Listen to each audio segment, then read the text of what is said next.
تیرے پر اسرار بندے، یہ غازی ہے تیرے پر اسرار بندے، جنہیں تو نے بخشا ہے ذوق خدائی۔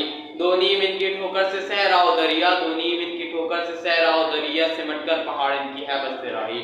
آج کی اس محفل میں ہم مصور پاکستان شاعر مشرق حضرت علامہ اقبال کی یاد منانے کے لیے جمع ہوئے ہیں۔ اقبال اگر محض شاعر ہوتے تو ہم انہیں تاریخ ادب میں میر و غالب سے ذرا بلند جگہ دیتے اور ان کے احسانات کا بدلہ چکا سکتے تھے۔ اگر وہ محض فلسفی ہوتے تو انہیں ابن رشد اور غزالی کی جگہ لا کھڑا کرتے۔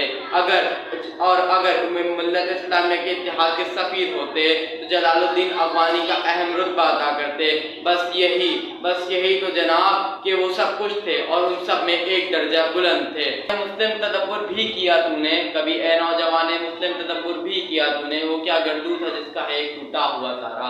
تجھے اس قوم نے پالا ہے آغوش محبت میں، تجھے اس قوم نے پالا ہے آغوش محبت میں، کچل ڈالا تھا جس نے پاؤں میں تاجے سر دارا۔ اقبال نے ملت اسلامیہ کو سپلائی ہوئی دیوار بنانے اور امت واحد بنانے کے لیے اپنی غزلوں اور نظموں میں بیداری کا پیغام دیا اور مسلمانوں کو سمجھایا ان کی اصل بنیاد کلمہ توحید ہے۔ تو پھر کیوں ہم گروہ اور فرقوں میں بٹے ہوئے ہیں؟ آخر کیوں ہم دوسروں کی بنائی ہوئی راہوں پر چل رہے ہیں؟ ہمیں اقبال کے پیغام کو قلب میں محسوس کر کے یہ سوچنا ہوگا کہ جب انہوں نے معلوم کہ مومن کاری نظر آتا ہے حقیقت میں ہے قرآن۔